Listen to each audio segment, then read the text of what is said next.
दोस्तों जैसे कि लास्ट वीडियो में मैंने आपको बताया था कि ग्रो के ऊपर फ्यूचर एंड ऑप्शंस फीचर्स को लॉन्च किया गया है और मैं उम्मीद करता हूं कि आप में से बहुत से लोगों ने अपने अकाउंट को एक्टिव भी कर लिया होगा और भी जो बहुत से लोग इस फीचर का वेट कर रहे थे जिन्होंने अपने अकाउंट को एक्टिव नहीं किया वो जाके अपने अकाउंट को एक्टिवेट कर सकते हैं।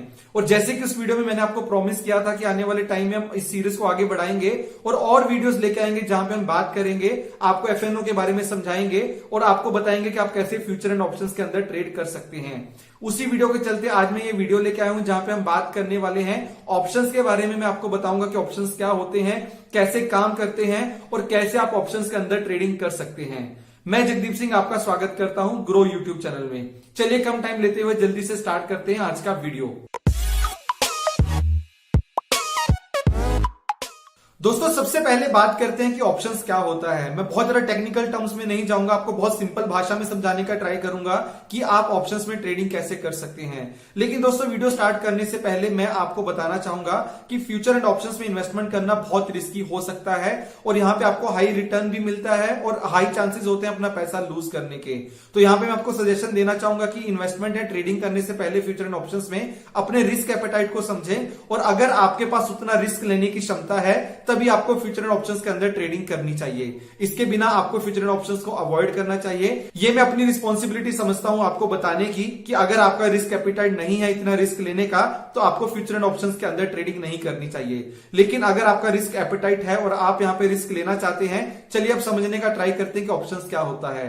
तो ऑप्शन एक फाइनेंशियल इंस्ट्रूमेंट है जो कि एक डेरिवेटिव कॉन्ट्रैक्ट्स हैं जिनका वैल्यू डिराइव होता है किसी अंडरलाइन से। चलिए मान लीजिए कि एक स्टॉक है एबीसी जो आज 100 रुपए पे ट्रेड कर रहा है और आपको लगता है कि आज से एक महीने के बाद इसका प्राइस 120 रुपए होगा, तो इसके अकॉर्डिंग आप इस स्टॉक के ऑप्शंस को लेंगे।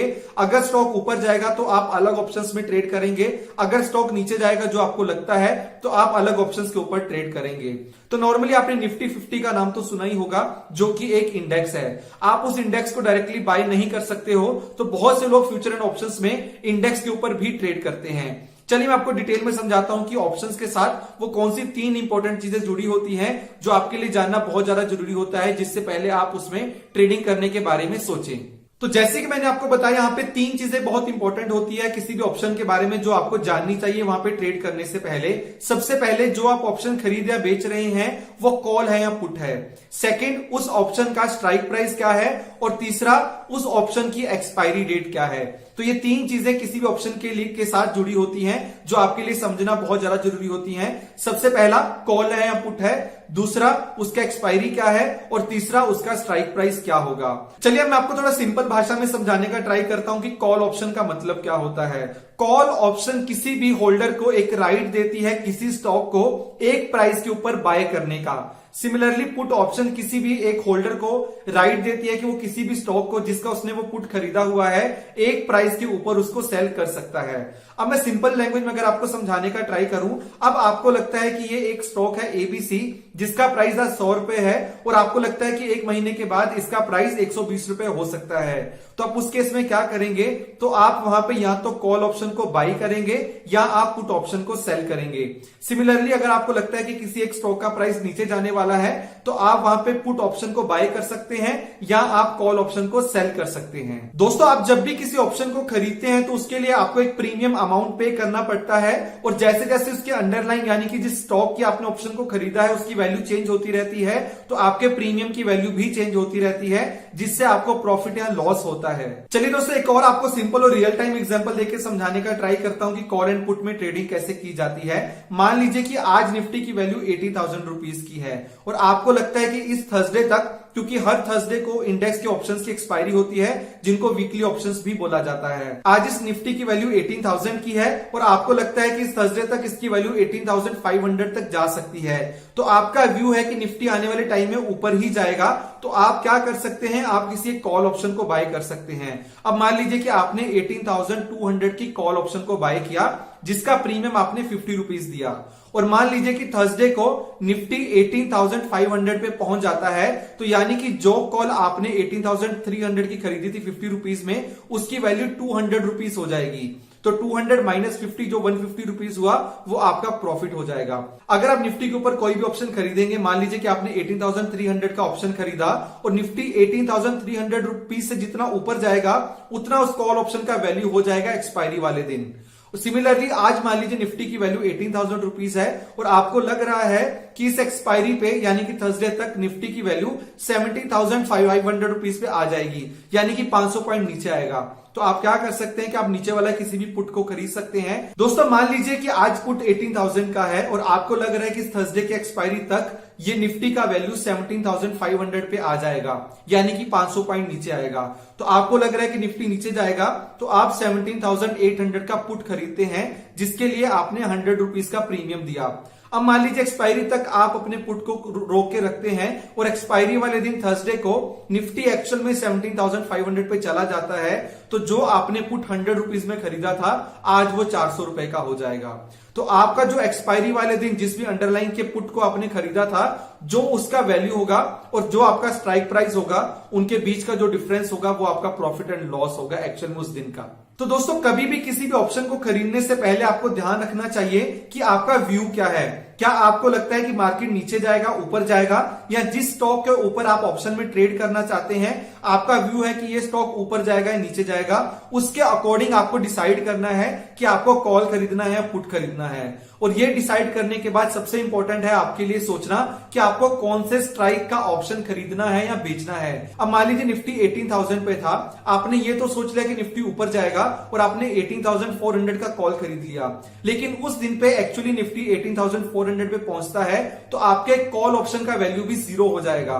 तो इसलिए आपका स्ट्राइक प्राइस जानना भी बहुत ज्यादा जरूरी होगा कि आप कौन से स्ट्राइक का ऑप्शन खरीद रहे हैं। और तीसरा सबसे इंपॉर्टेंट आपके लिए होगा कि कौन सी एक्सपायरी, यानी कि कितना लंबा व्यू लेके रख रहे हैं। अगर आपको लगता है कि निफ्टी थर्सडे तक नीचे जाएगा तो आप वीकली एक्सपायरीज में ट्रेड कर सकते हैं। अगर आपको मंथली व्यू है कि मान लीजिए आपको लगता है कि फेब के एंड में निफ्टी नीचे जाएगा तो आप फेब एक्सपायरी का भी पुट खरीद सकते हैं। नॉर्मली ब्रोकर्स आपको 3 महीने लंबे तक का पुट या कॉल खरीदना अलाउड करते हैं, क्योंकि उसके बाद वहां पे लिक्विडिटी बहुत ज्यादा कम हो जाती है। तो यहां पे मैं फिर से रिपीट करना चाहूंगा कि आपके लिए 3 या 4 चीजों के ऊपर ध्यान देना बहुत ही जरूरी है जब भी आप ऑप्शंस के अंदर ट्रेड करें। सबसे पहला, आपका व्यू क्या है, ऊपर जाएगा नीचे जाएगा। सेकंड, आपका स्ट्राइक प्राइस कौन सा आप चूज करते हैं। थर्ड, आप कॉल खरीदते हैं, पुट खरीदते हैं। फोर्थ, आपको क्या लगता है कि आपको एक्सपायरी कौन से का ये चीजें खरीदना है। चलिए दोस्तों, मैं आपको एक लाइव डेमो दिखाने का ट्राई करता हूं कि आप किसी भी ऑप्शन को चूज कैसे कर सकते हैं, कि आपको कहां पे कैसे ट्रेड करना चाहिए। तो जैसे कि आप मेरी स्क्रीन में देख सकते हैं, ये मैंने ग्रो का ऑप्शन चेन खोला है और ये निफ्टी 50 का ऑप्शन चेन है। यहां पे सेंटर में आपको दिख रहा है स्ट्राइक प्राइस जैसे कि 17,850, 17,900 और लेफ्ट साइड में आपको दिख रहा है कॉल प्राइस, राइट साइड में दिख रहा है आपको पुट प्राइस। तो यहां पे करंटली बीच में जो ये ग्रीन कलर की कैंडल है ये आपको स्पॉट प्राइस बता रही है, यानी कि आपको बता रही है कि आज के दिन में निफ्टी 50 का वैल्यू क्या है। तो जैसे कि आज के दिन में जो निफ्टी 50 क्लोज हुआ है वो 18,003 पे क्लोज हुआ है। तो यहां पे मैं बहुत इजीली ऑप्शन चेन पे जाके डिसाइड कर सकता हूं कि मुझे कौन से स्ट्राइक प्राइस का कॉल ऑप्शन या पुट ऑप्शन बाय करना है। अब मान लीजिए कि मुझे 17,900 का पुट बाय करना है, तो मैं इसके ऊपर क्लिक करूंगा। इस पे क्लिक करने के बाद इस ऑप्शन का पेज खुल जाएगा, जिसके ऊपर जाके आप यहाँ पे इसको बाय या सेल कर सकते हैं। दोस्तों, जब भी आप ऑप्शन बाय करने की बात करते हैं तो आपको सिर्फ प्रीमियम देना पड़ता है। जैसे कि इस एग्जाम्पल के केस में जिस ऑप्शन के ऊपर मैं आपको लेके गया तो उसका प्रीमियम था 61 रुपीज का।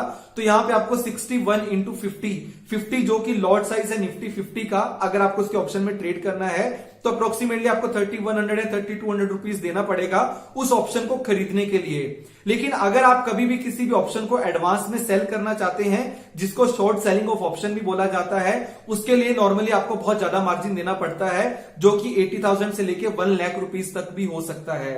तो ऑप्शन सेलिंग और ऑप्शन बाइंग में डिफरेंस क्या है?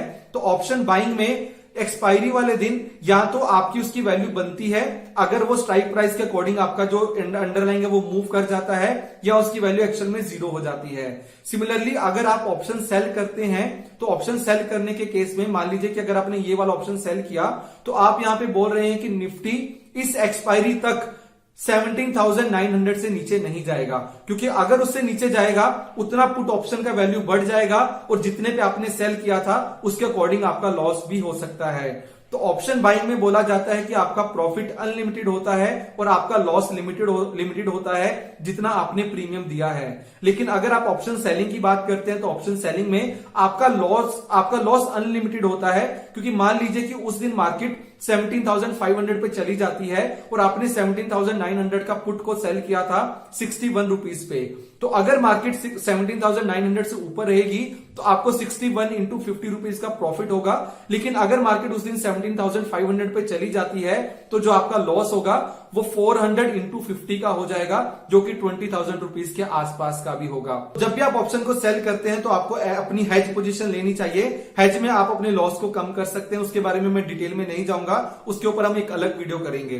लेकिन अभी तक आप समझ गए होंगे कि अगर आपको लगता है कि मार्केट ऊपर जाएगा तो आप कॉल ऑप्शन बाय कर सकते हैं, अगर आपको नीचे जाएगा तो आप पुट बाय कर सकते हैं। अगर आप ऑप्शन सेलिंग करना चाहते हैं तो जब आपको लगता है कि मार्केट ऊपर जाएगा, जैसे कि मैंने आपको एग्जांपल दिया था 17,900 का, क्योंकि मुझे लग रहा है कि मार्केट शायद ऊपर जाएगा, 17,900 से नीचे तो नहीं जाएगा, उस केस में मैं 17,900 का पुट को बेच सकता हूं और जो उसका आज का प्रीमियम होगा वो मेरा प्रॉफिट हो सकता है अगर मार्केट 17,900 से ऊपर रहेगा तो ऑप्शन बाइंग में आपका जो लॉस है वो लिमिटेड है, प्रॉफिट अनलिमिटेड है, और ऑप्शन बाइंग सेलिंग के केस में आपका लॉस अनलिमिटेड हो सकता है और आपका प्रॉफिट लिमिटेड होगा जितना प्रीमियम आपको उस दिन मिला था। तो ये होती है पूरी ऑप्शंस की बात। मैं आपको फिर से बताना चाहूंगा कि ऑप्शंस एंड फ्यूचर्स में ट्रेड करना काफी रिस्की हो सकता है, क्योंकि ये जो ऑप्शंस होते हैं इनकी वैल्यू सिर्फ अंडरलाइन से मूव नहीं होती। अब मान लीजिए कि आपने आज के दिन में थर्सडे का ऑप्शन बाय किया और मान लीजिए निफ्टी ऊपर भी चला गया तो हो सकता है कि ऑप्शन का वैल्यू कम हो जाए, क्योंकि जो ऑप्शन की वैल्यू होती है वो टाइम के साथ भी मूव करती है। दोस्तों मैं उम्मीद करता हूं कि आज की वीडियो आपको अच्छी लगी होगी। अगर आपको आज की वीडियो अच्छी लगी तो वीडियो को लाइक करें, कमेंट करके बताएं कि आपके और क्या क्वेश्चंस हैं फ्यूचर एंड ऑप्शंस को लेके, ताकि हम उन सब कंसर्न्स को आने वाली वीडियोस के अंदर एड्रेस कर सकें। तो ऑप्शंस के अंदर अगर आप ट्रेडिंग करना चाहते हैं तो अपने रिस्क को समझ लें, अपना रिस्क समझने के बाद ही फ्यूचर एंड ऑप्शंस में ट्रेडिंग करें। और आज इसके बाद मैं एक और वीडियो लेके आऊंगा ऑप्शंस के ऊपर, जहां पे हम डिटेल में बात करेंगे हेजिंग के बारे में और आपको और डिटेल में समझाने के बात करूंगा कि अंडरलाइन के प्राइस के अलावा वो कौन कौन से फैक्टर्स होते हैं जो किसी की भी ऑप्शन के प्राइस को इंपैक्ट करते हैं। लेकिन आज की वीडियो में अगर मैं आपको फिर से क्रैक्स में समझाना चाहूं तो मैंने आपको मेनली बताया था ऑप्शंस को आप आइडेंटिफाई कैसे कर सकते हैं। उसके लिए आप ग्रो के ऑप्शन चेन पे जा सकते हैं, वहां पे आपको ऊपर एक्सपायरी सेलेक्ट करने का ऑप्शन मिलेगा। एक्सपायरी सेलेक्ट करके आप ऑप्शन चेन में देख सकते हैं कि आपको कौन से स्ट्राइक प्राइस का और कॉल या पुट किसको बाय करना है, किसको सेल करना है, और एक क्लिक के बाद आप उसको बाय एंड सेल कर सकते हैं। हेलो, अगर आप futures and options, trading strategies और ऐसे ही ट्रेडिंग रिलेटेड कॉन्सेप्ट सीखना चाहते हैं तो आप ट्रेडिंग विद ग्रो चैनल को जरूर सब्सक्राइब करिए। वहां हम हर हफ्ते trading strategies, basics of technical analysis, charts, indicators etcetera के ऊपर कंटेंट पोस्ट करते हैं। तो ट्रेडिंग विद ग्रो चैनल को अभी जाके ज्वाइन करिए ताकि आप ऐसे वीडियोस को मिस ना करें। Bye bye. अपने रिस्क को समझने के बाद ही यहाँ पे ट्रेडिंग करें। अगर आपने अभी तक ग्रो के चैनल को सब्सक्राइब नहीं किया तो जल्दी से ग्रो के चैनल को सब्सक्राइब करें ताकि हम हमारी किसी भी इंपॉर्टेंट वीडियो को मिस ना करें। Happy investing.